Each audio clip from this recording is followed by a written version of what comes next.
अपने वोट देने के अधिकार की शक्ति को पहचानो, घरों से निकलो, वोट करो और सही सरकार को चुनो, वो महायुति सरकार को चुनो। మనం ఓటు విలువ మీరు తెలుసుకోండి। కష్టపడ్డ వ్యక్తి ఈ రోజున భారతదేశం మనం కెనడాలో చూస్తున్నాం। కెనడాలో భారతీయుల మీద ఎలా దాడి జరుగుతుంది। ఇది సనాతన ధర్మాన్ని పాటించే నేల। ఇలాంటి ధర్మాన్ని పాటించే నేలకి ధర్మాన్ని పాటించే ఒక ప్రధానమంత్రి గారు ఉన్నారు। అలాంటి ప్రధానమంత్రి గారి మీద చాలా ఇబ్బందులు, కష్టాలు అన్నిటినీ తట్టుకొని చివరికి ఒక అగ్రదేశం ఆయన ముఖ్యమంత్రిగా వస్తానంటే గుజరాత్ ముఖ్యమంత్రిగా ఉన్నప్పుడు ఆయనకి వీసా కూడా ఇవ్వాలి। కానీ అన్ని తట్టుకొని అవమానాలను తట్టుకొని అన్ని తట్టుకొని నిలబడి ఈ రోజుకి ఆయన తిట్టుదింటా మూడవసారి ప్రధానమంత్రిగా అయి 10వ స్థాయి నుంచి వచ్చిన 10వ స్థానం ఆర్థికంగా 10వ స్థానంలో ఉన్న భారతదేశాన్ని 5వ స్థానం నుంచి తీసుకొచ్చి 5వ స్థానానికి తీసుకొచ్చి ఈ రోజున 3వ స్థానంలో పెట్టబోతా ఉన్నాం।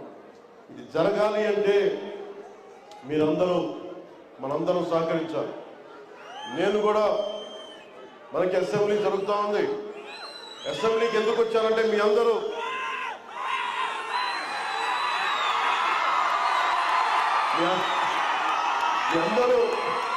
మన మహాయుతి సర్కార్కి ఓటేయాలి। మన ఎమ్మెల్యే అభ్యర్థులందరినీ మీరు అఖండ మెజారిటీతో గెలిపించాలి। ఒక్క ఓటు కూడా బయటకు వెళ్ళకూడదు। మొత్తం మన మహాయుతి కూటమికి దక్కాలి।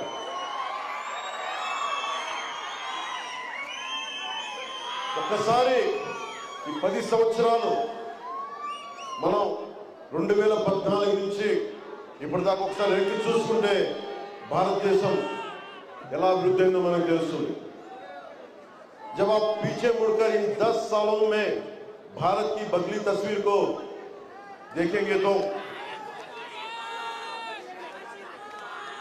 आर्टिकल 370 के बाद का कश्मीर, राम मंदिर से शोभायमान अयोध्या, विश्व पटल पर चमकता हमारा तिरंगा, भारत के हर कोने को जोड़ के हाईवे, हर गांव में पहुंची सड़क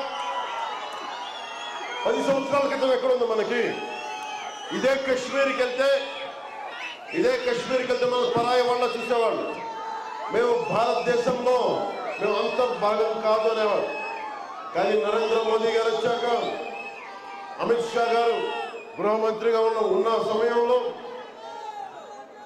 ఆర్టికల్ 370ని రద్దు చేసి తిరిగి మన కాశ్మీర్ని మనం కలుపుకున్నాం। కేరళ నుంచి శంకరాచార్య 4 శంకర పీఠాలని దేశం మొత్తం స్థాపించది కశ్మీర్లో। కశ్మీర్ ఈ రోజు కాదు, ఇది ఎప్పటిదో సనాతన ధర్మానికి పీఠం కశ్మీర్। అలాంటి కశ్మీర్ని తిరిగి భారతదేశంలో విలీనం చేసిన ఘనత నరేంద్ర మోదీ గారి దగ్గర।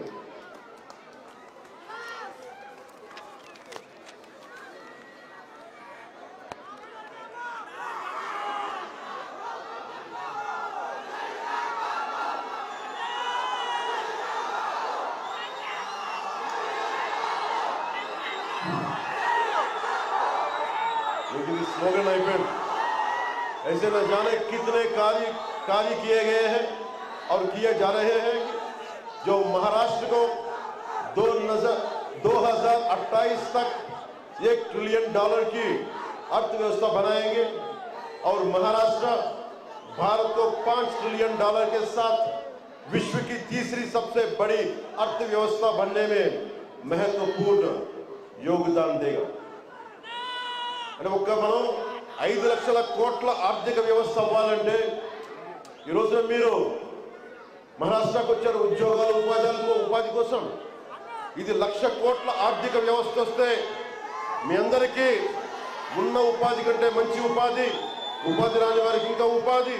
దీంట్లో భారతదేశం ఆర్థిక వ్యవస్థ బలంగా ఉండాలి అంటే మహారాష్ట్ర బలంగా ఉండాలి। అందుకని మీ అందరి సహకారం అవసరం। महायुति सरकार ने पुणे में विकास कार्यों में कोई कमी नहीं छोड़ी है और आगे भी कार्य हो रहा है। पुणे मेट्रो का काम भी पूरा हो चुका है। कस्बा पेट असेंबली में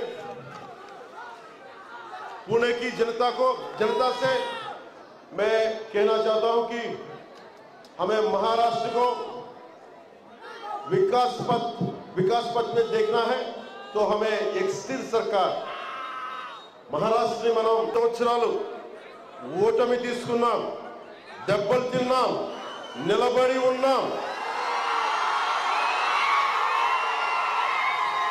స్థిరంగా ఉన్నాం, మీ ముందు ఉప ముఖ్యమంత్రి స్థానంలో ఉన్నాం. అదే స్థిరత్వం ఈ రోజున మన తెలుగు భాష కాదు, తెలుగు రాష్ట్రాలు కావు, మహారాష్ట్రలోని పూణేలో తెచ్చిపెట్టినాయి.